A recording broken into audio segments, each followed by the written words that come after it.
हाँ भात खाइब चिकेन भात आसी खाइबा ना माँ भात खाइब नमस्कार जय जगन्नाथ मु आपण मानकर समाजसेवी राजू हृदय धन्यवाद भाई आपण सहयोग पाई आम भद्रक स्टेशन बाहर भोक उपास रोथुबा वृद्धा बापा माँ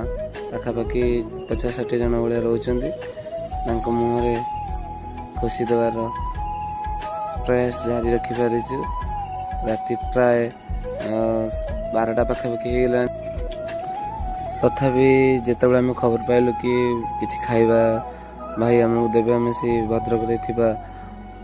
भोक उपास वृद्धा बापा मुहर टिके समय खुशी दे पार आम बाहर बहुत गुड़ाए भी बाट आम आसी पहुँची पाखे टिके समय खुशी बांटा